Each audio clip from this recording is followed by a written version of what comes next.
Il est 21 heures un mardi soir. Tu t'es enfin assise. La maison est calme. Le thé est chaud. Et pour la première fois de la journée, tu n'es pas en service.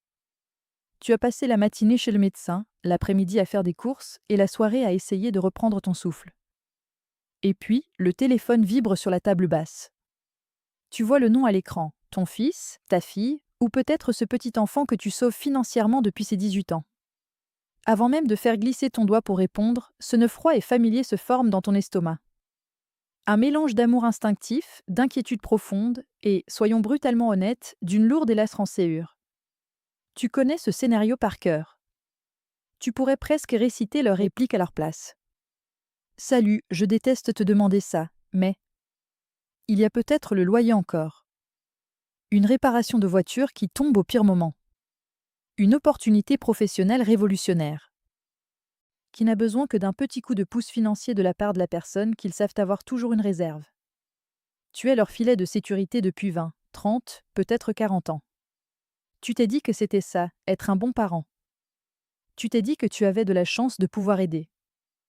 Mais aujourd'hui, dans le dernier conseil honnête, nous allons parler de la chose que personne d'autre dans ta vie n'ose te dire. Ce filet de sécurité n'est plus un acte d'amour. C'est une ancre.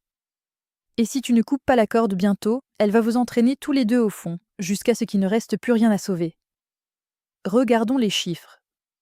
Parce que les chiffres, eux, n'ont pas de sentiments, et encore moins de conscience coupable. À 40 ans, prêter 500 ou 1000 euros était un contretemps, mais c'était un contretemps que tu pouvais rattraper en faisant quelques heures supplémentaires.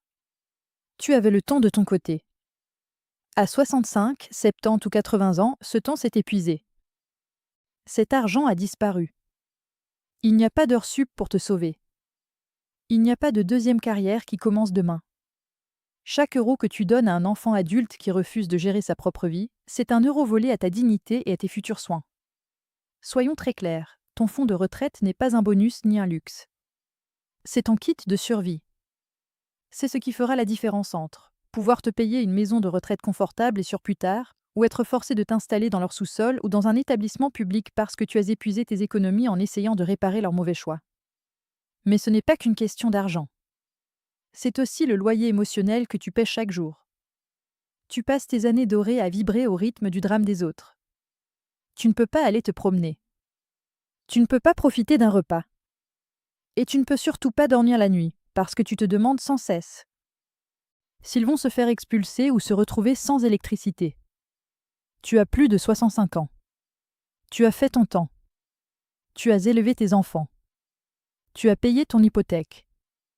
Tu as traversé les tempêtes de la vie. Pourquoi vis-tu encore comme une cadre de 30 ans, gérant le chaos de quelqu'un d'autre? Pourquoi ta tranquillité d'esprit est-elle le prix qu'ils exigent pour leur manque de préparation? Je devine ce que certains d'entre vous pensent en ce moment. Je vois déjà les commentaires, mais Martha, ce sont ma famille. Comment puis-je rester les bras croisés et les regarder galérer?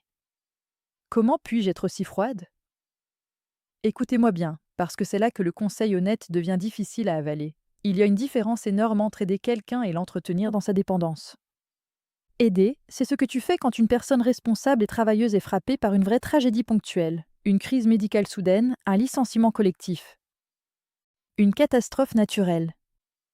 Dans ces moments-là, tu offres un pont pour qu'ils retrouvent leur propre force. Ça, c'est de l'amour. En revanche, entretenir la dépendance, c'est offrir un pont qui mène nulle part. Si les urgences sont fréquentes, prévisibles et causées par les mêmes mauvaises habitudes, dépenses excessives, manque de sérieux au travail ou absence de contrôle de soi, alors tu ne les aides pas. Tu les maintiens dans l'enfance.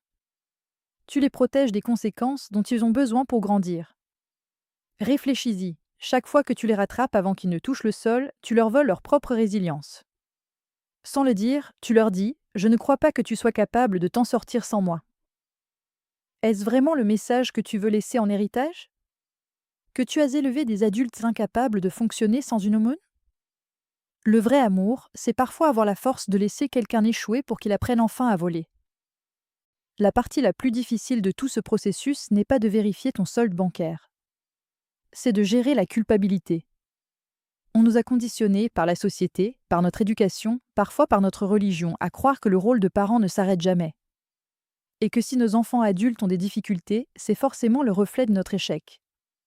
Ta famille pourrait même s'en servir contre toi. Quand tu commenceras à te retirer, ils ne diront pas « je comprends ». Ils pourraient te traiter d'égoïste. Ils pourraient dire « je pensais que tu tenais à tes petits-enfants ». Ils pourraient te rappeler toutes les fois où toi, tu as fait des erreurs. C'est le piège de la culpabilité. Une forme de manipulation émotionnelle conçue pour maintenir le filet de sécurité en place, parce que c'est plus facile pour eux d'utiliser tes ressources que de régler leur propre vie. Je lis vos histoires dans les commentaires de nos autres vidéos. Beaucoup d'entre vous se sentent invisibles. Vous avez l'impression d'être réduite à un distributeur automatique ou à un service de garde gratuit. Vous vous sentez utilisé, et pourtant, vous vous sentez coupable de ressentir ça. C'est normal d'admettre que ça fait mal. C'est normal d'être en colère que tes enfants ne semblent pas se soucier de ton niveau de stress. Mais la seule personne qui peut changer cette dynamique, c'est toi.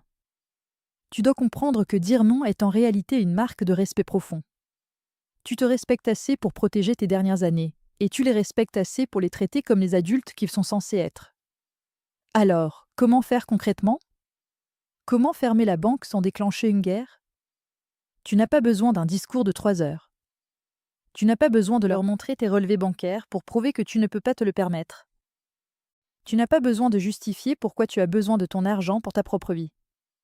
Voici ton nouveau script. Écris-le si nécessaire. Je t'aime beaucoup et je veux le meilleur pour toi.